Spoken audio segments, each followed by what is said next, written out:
తులారాశి వారికి మాఘమాస శుద్ధాష్టమి అక్షయ అష్టమి సందర్భంగా ఎలాంటి విధి విధానం పాటించడం వలన తులారాశి వారికి విపరీతమైన రాజయోగం కలుగుతుంది.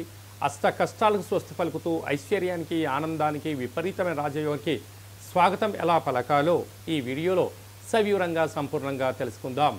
తులారాశిలో ఏ నక్షత్రాలు వస్తాయనగా చిత్తా నక్షత్రంలోని 3వ పాదం 4వ పాదం, స్వాతి నక్షత్రంలోని 4 పాదాలు, విశాఖ నక్షత్రంలోని 1, 2, 3 పాదములు కలిపితే తులారాశి అవడం జరుగుతుంది. అలాగే చాలామందికి పుట్టినటువంటి కాల సమయంలో డేటా బర్తులు లేనటువంటి వారికి పేరు యొక్క మొదటి అక్షరాన్ని అనుసరిస్తూ ఆ రాశిని తెలుసుకునే ప్రయత్నం చేద్దాం. రా, రీ, శ్రీ, రు, రే, రో, తా, టీ, తు, తే అక్షరాల వారందరూ కూడా తులారాశి జాతకులే. తులారాశి అధిపతి శుక్ర భగవానుడు. వీరికి ఏడాది తర్వాత అర్ధాష్టమ రవి అర్ధాష్టమ బుధ సంచార స్థితి కనుక వీలైనంత వరకు తులారాశి వారు మీ జన్మ నక్షత్రం రోజున అష్టమి, పూర్ణిమ, అమావాస్య తిథులు ఎందున దూరావాయు జల ప్రయాణాలు పెట్టుకోవద్దు. వాహన ప్రమాదాలు పొంచి ఉన్నాయి. పై అధికారులతో, సహ ఉద్యోగస్తులతో, కింది స్థాయి ఉద్యోగస్తులతో, ప్రభుత్వ అధికారులతో వాగ్వివాదము మంచిది కాదు. అహంకారాన్ని వీడండి, జ్ఞానంగా ఉండండి, పట్టుదలలకు వెళ్ళొద్దు.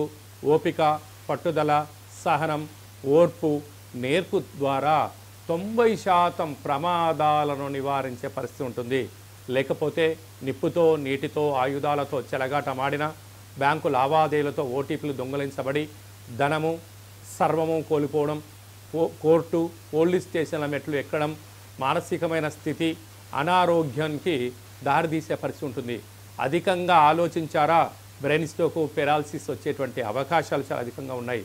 కనుక సకాలంలో తిండి, సకాలంలో నిద్ర, ప్రశాంతమైన వాతావరణంగా ఏర్పరచుకోగలిగినట్లయితే తులారాశి వారు అనేక రకాలమైన వ్యాధుల నుండి, ప్రమాదాల నుండి, శత్రువుల నుంచి రక్షించుకునే సమయం ఆసనమైందని చెప్పి గుర్తుపెట్టుకోవాలి.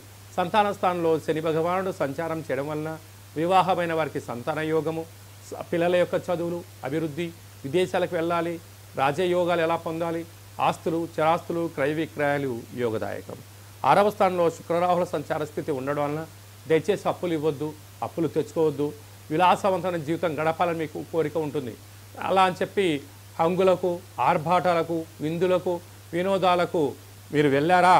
జనాలు చాలా తెలివైన వారు, మిమ్మల్ని మీరు అంతటి వారండి, మీరు ఇంతటి వారండి, మీరు గొప్పవారండి, మహానుభావులండి అని చెప్పి అంటే వారి యొక్క అవసరాలను మాటల ద్వారంలో మీ ద్వారా తీసుకొచ్చి మిమ్మల్ని ముందుండి ఆ ఖర్చు పెట్టించేసి తిని తాగేసి వెళ్ళిపోయిన తర్వాత ఆ బిల్లులు కట్టలేక క్రెడిట్ కార్డులను కట్ చేసి అప్పులు చేసి ఇబ్బందులకు గురి చేసే సమయం ఆసనమైంది. కనుక వీలైనంత వరకు ఏకాంతంగా ఉండండి, ప్రశాంతంగా ఉండండి, గొప్పలకు వెళ్ళొద్దు. అదే కాకుండా అష్టమంలో గురువు అంటే చిన్న చిన్న విషయాలలో ఆందోళన, మీరు ఆవగింజను భూతద్దంలో చూస్తే గుమ్మడికాయలాగా మారిపోతుంది. అలాగే ఒకసారి చిన్న సమస్య కూడా పెద్దగా ఉండే అవకాశాలు ఉంటున్నాయి. కనుక సమస్యలకు ఎలాంటివి వచ్చినా వాటిని తట్టుకునే మనోధైర్యాన్ని భగవంతుడు ఇవ్వాలని తులారాశి వారు కోరుకోవాలి. భాగ్యస్థానంలో కుజుడు, ప్రేమికుల మధ్య విభేదాలు వచ్చే అవకాశాలు ఉన్నాయి.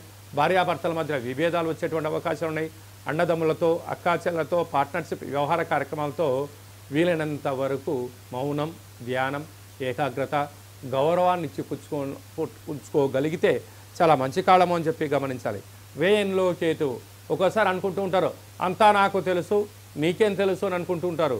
కానీ ప్రతి ప్రపంచంలో ప్రతి సూర్యోదయము కొత్త కొత్త విషయాలకు ప్రతి వ్యక్తి తెలుసుకోగలిసిందే. అంతా నాకు తెలుసు మనం ఎక్కడ అనుకుంటామో, అందరికీ అన్నీ తెలిసిన తర్వాత కూడా మనకేమీ తెలియకుండా వాళ్ళు చెప్తే అవునా అని మనం అంటాం చూడండి, అన్న పరిస్థితి తులారాశి వారికి ఎదురు చూస్తుంది. కనుక ఈ వీడియో మీరు చూస్తున్నారు అన్నట్లయితే కాళభైరవ స్వామికి సేవ చేసే సమయం ఆసన్నమైంది. కాళభైరవ స్వామికి ఆశీస్సులు మీపైన ఉండబోతున్నాయి అని చెప్పి గమనించగలేదు. కనుక కష్టకాలంలోనైనా ఆధ్యాత్మిక కాలంలోనైనా ప్రశాంతంగా ఉన్నప్పుడు కాళభైరవ స్వామి స్మరణ, ధ్యానము, దీపము, ముడుపు కట్టగలిగినట్లయితే కష్టాలకు స్వస్తి పలికి ఐశ్వర్యం మీ సొంతం అవుతుందని చెప్పి గుర్తుపెట్టుకోగలగాలి. ఇన్ని వేల వీడియోలో ఈ వీడియో చూడడమే కాళభైరవ స్వామికి ఆశీస్సులు మీ పైన ఉన్నాయని చెప్పుకోవడానికి నిదర్శనము.